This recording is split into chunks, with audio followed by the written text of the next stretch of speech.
Good morning to all of you. आज हम लोग अपने क्लास में सीखेंगे करंट की वजह से जो इलेक्ट्रिक हीट प्रोड्यूस हो रहा था, यानी हीट प्रोड्यूस हो रहा था, है ना, उसका कैलकुलेशन कैसे होगा, यानी वो कैलकुलेट हम कैसे करेंगे। ठीक है, तो अब करंट फ्लो होने की वजह से जो हमको हीट प्रोड्यूस होता है उसको हम कैलकुलेट करना सीखेंगे। ठीक है, ये है आज हम लोग की क्लास। तो हम लोग अपनी क्लास को शुरू करते हैं। ठीक है, तो मान लिया हमारे पास एक कंडक्टर है ना, इस तरह से ये मान लिया हमारे पास एक कंडक्टर है ना, ए पॉइंट बी पॉइंट, इसको हमने जोड़ दिया पोटेंशियल डिफरेंस V से, है ना, पोटेंशियल डिफरेंस V। और ये हमारा एक कंडक्टर है जिसके पास कुछ न कुछ रेजिस्टेंस होगा, आंसर यस। हमने मान लिया R रेजिस्टेंस है। अब यहां पर हमने लगा दिया स्विच लगा दिया, ओके, ये रहा की। अब R रेजिस्टेंस का एक हमारे पास कंडक्टर हुआ, ठीक, उसको हमने पोटेंशियल डिफरेंस V के अक्रॉस उसको कनेक्ट कर दिया। अब जैसे ही हम स्विच को क्या करते हैं, क्लोज करते हैं, तो इसमें करंट फ्लो होना शुरू होगा, आंसर यस। तो जब इसमें है ना करंट फ्लो हुआ I, और करंट I फ्लो कब होता है, तो करंट फ्लो I तब होता है जब चार्ज फ्लो होता है। तो आंसर है इसमें चार्ज भी फ्लो होगा, तो Q चार्ज फ्लो हुआ और उसकी वजह से उसमें करंट फ्लो हुआ। ठीक है, तो चार्ज का डायरेक्शन ये रहा B2A ऐसे, तो करंट का डायरेक्शन क्या होगा, उसके अपोजिट, ऐसा हमने पढ़ा हुआ है, आंसर यस। ठीक है, तो V पोटेंशियल डिफरेंस यूज करने से हमको Q चार्ज फ्लो हुआ, I करंट फ्लो हुआ, ये सही है। ठीक, और हमने देखा, हमने जो करंट फ्लो कराया I, वह टाइम T तक फ्लो कराया। ठीक है, T टाइम तक फ्लो कराया, ये भी हमारा। ठीक है, तो अब पोटेंशियल डिफरेंस AB के अक्रॉस जिसका रेजिस्टेंस R था, यूज करने पर Q चार्ज फ्लो हुआ, I करंट फ्लो हुआ T टाइम तक। ठीक है, तो कहीं ना कहीं चार्ज हमारा इधर प्रोड्यूस होगा due to potential difference. Potential difference की वजह से चार्ज फ्लो होगा, और जब चार्ज फ्लो होगा अगेंस्ट करंट, ठीक है, तो कहीं ना कहीं चार्ज फ्लो हुआ यानी फोर्स लगा, डिस्प्लेसमेंट हुआ यानी वर्क डन होगा। तो वह जो वर्क डन होगा वह क्या होगा, तो हम लोग ने फार्मूला पढ़ा हुआ है, पोटेंशियल डिफरेंस का formula V is equal to क्या होता है, आंसर है W/Q। तो जो वर्क डन होगा अगेंस्ट करंट या फिर अगेंस्ट पोटेंशियल डिफरेंस, वह क्या होगा, W इज इक्वल टू यानी work done is equal to V into Q होगा ना, आंसर यस होगा। तो यही हमारा होगा work done against potential difference by charge. ठीक है, ये हमारा हुआ work done, W is equal to V into Q। समझ में आता है, आंसर यस, ये हमने पढ़ा हुआ है। ओके, तो यही लिखा हुआ है, if current I flow through a resistor R, एक रेजिस्टेंस है, रजिस्टर है, R है, फॉर टाइम T टाइम तक, when an electric charge Q move against the potential difference V, charge move किया पोटेंशियल डिफरेंस के अगेंस्ट, तो क्या होगा, then amount of work done क्या होगा, W is equal to V into Q। Q क्या है, चार्ज फ्लो है, ठीक है, चार्ज फ्लो, V आपका पोटेंशियल डिफरेंस, ये हुआ वर्क डन। समझ में आता है, ओके, ये हुआ हमारा। अब हमारा होता है by Ohm's law. Ohm's law से हम लोग V की वैल्यू फाइंड आउट करके यहां पर पुट करेंगे, और करंट के डिफिनीशन से, यानी करंट के डिफिनीशन से हम लोग चार्ज की वैल्यू रखेंगे। ठीक है, तो क्या होगा, देखिए, बाय ओम्स लॉ, ठीक है, ओम्स लॉ क्या होगा, V इज इक्वल टू क्या होता है, आंसर है I इंटू R होता है ना, आंसर यस। ठीक है, and by definition of current, तो करंट के डेफिनेशन से क्या होगा, current I is equal to क्या होता है, Q/T, और Q इज इक्वल टू यहां से क्या होगा, I into T। Q is equal क्या होगा I इंटू टी। समझ रहे ना, ये हमारा हुआ करंट के डेफिनेशन से। तो करंट के डेफिनेशन से Q is equal to I T मिला। अब हम इन तीनों इक्वेशन को कंबाइन कर लेते हैं। करिए, from first, second and third, तीनों को कंबाइन कर दीजिएगा। तो वर्क डन आपका जो होगा, work done W is equal to V, V means potential difference, और potential difference I into R, ये हुआ I into R into Q, Q means I into T, ये रहा I into T.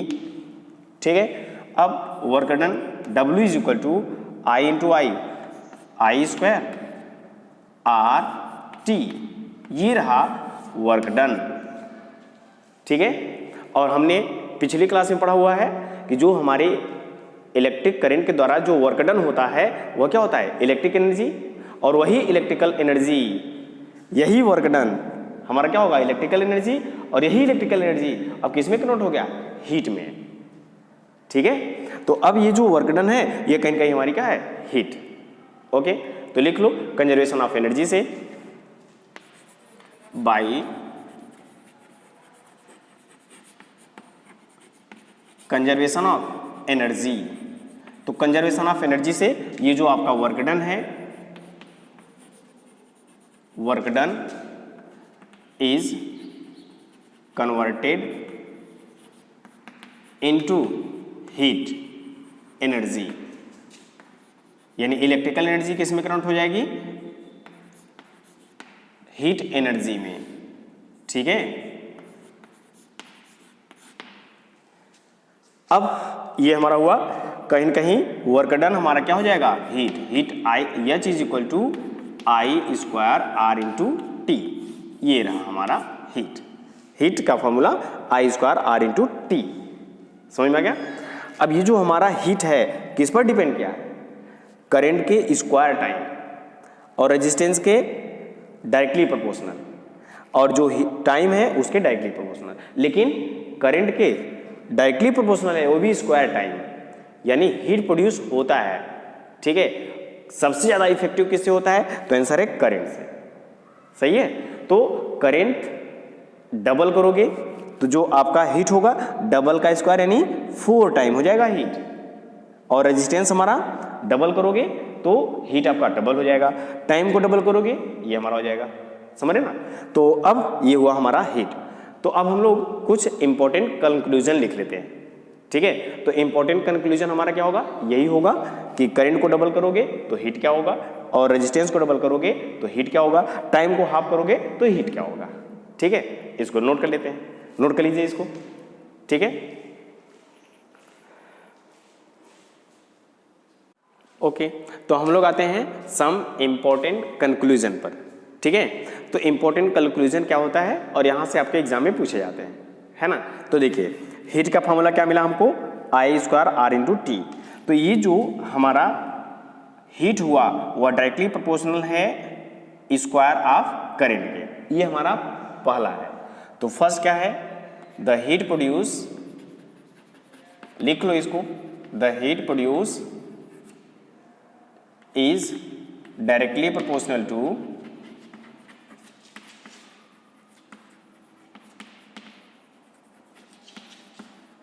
square of current, square of current, that is H is directly proportional to square of current। ये हमारा हुआ है ना।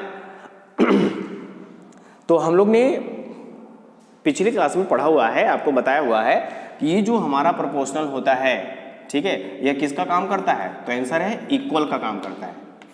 तो हीट क्या हुआ, H is equal to I square, यानी किस जो हमने करंट बताया था कि करंट I फ्लो हो रहा है, उसकी वजह से जो हीट मिला वो क्या मिला, आई स्क्वायर, ऐसा मिला।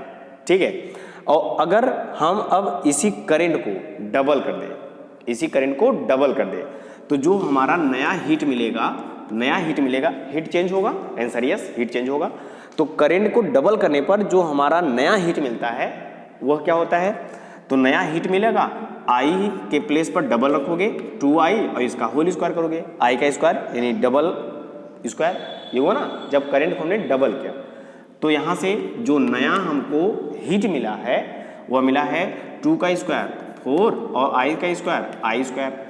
अब आई स्क्वायर किसके इक्वल है, तो आंसर है आई स्क्वायर है एच के इक्वल, एच के इक्वल जो करंट आई से हीट प्रोड्यूस हुआ था, है ना।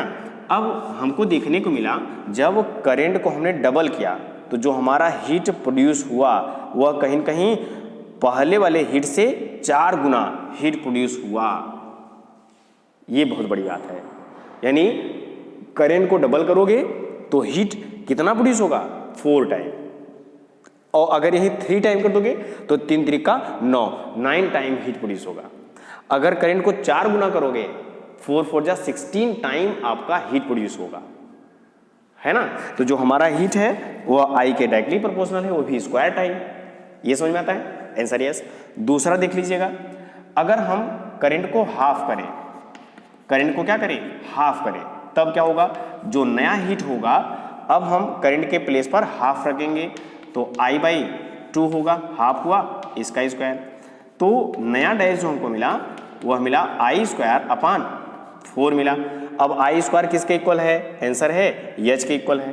तो नया जो हीट मिलेगा हमको करंट हाफ करने से आई स्क्वायर मीन्स हीट और ये बाई 4, जो आपका हीट होगा वह 1/4 हो जाएगा।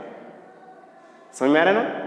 और करंट को अगर 1/3 करोगे, ये तो हाफ किए तो क्या मिला 1/4 मिला, हीट कम हो गया, ठीक।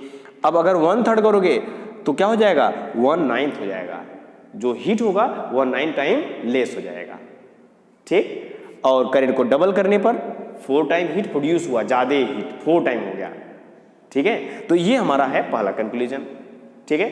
तो इसी को लिख लेते हैं कि जब हमारा हीट डबल होता है, जब हमारा करंट डबल होता है तो हीट 4 टाइम प्रोड्यूस होता है, और जब करंट हमारा हाफ होता है तो जो हीट होता है वो हमारा 1/4 हो जाता है ना। इसको लिखना है, लिख लीजिए। तो लिख लो, है ना, ये हमने लिखा हुआ है, if current is double then heat produce will be 4 time and if current is half the heat will be 1/4, ठीक है। ये हमारा होगा, तो इसको भी आप साइड में लिख लीजिएगा, हमको ज़्यादा क्लियर होगा, है ना। ये लिख लो। अब हमारा आता है रेजिस्टेंस पर, जो हीट है वह डायरेक्टली प्रोपोर्शनल है किस पर, रेजिस्टेंस पर। तो इसको लिख लो, we the heat produce is directly proportional to resistance.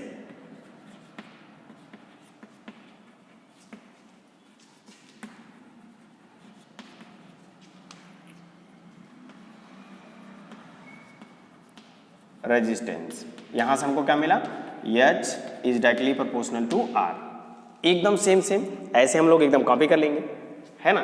किस तरह से, इसको इरेज करते हैं। देखिए, अब हमने कहा कि प्रोपोर्शनल के प्लेस पर हम लोग इक्वल रख लेंगे, है ना, इक्वल रखिए। तो यहां से मिला हमको H is equal to R। अगर हम रेजिस्टेंस को डबल कर दें, रेजिस्टेंस को डबल करें, है ना, तो जो आपका न्यू रेजिस्टेंस होगा वो भी चेंज होगा, आंसर यस।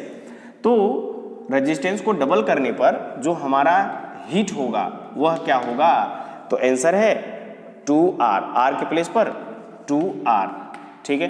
तो नया जो हीट मिला रेजिस्टेंस को डबल करने पर वह क्या मिला 2 × H, H इक्वल किसको है R के, यानी R is equal to H, ये हुआ।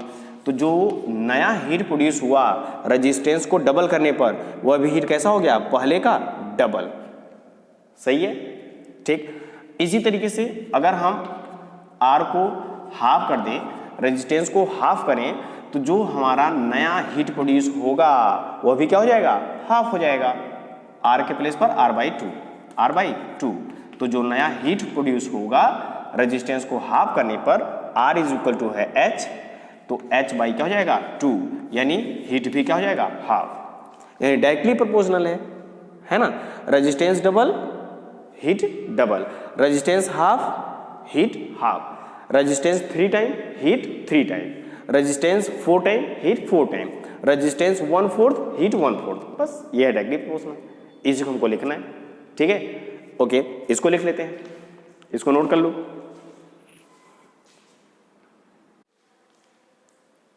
ओके, तो इसको लिख लो, है ना। हीट रेजिस्टेंस पर किस तरह से डिपेंड हुआ ये हमने लिखा हुआ। If resistance is double then the heat produce will be double, and if resistance is half then heat will be half. ठीक है, ये हमारा हुआ, है ना। ये हमारा हुआ रेजिस्टेंस पर किस तरह से हमारा हीट बेस है। ठीक है, अब उसके बाद आता है हमारा टाइम। तीसरा हमारा क्या है, टाइम। तो टाइम और रेजिस्टेंस हमारे सेम है क्या, एकदम एक जैसा। ठीक है, जो हमारा हीट है H is equal to I square R T. जिस तरह से R डिपेंड है हीट से, उसी तरीके से टाइम भी डिपेंड है हीट से, एकदम सेम।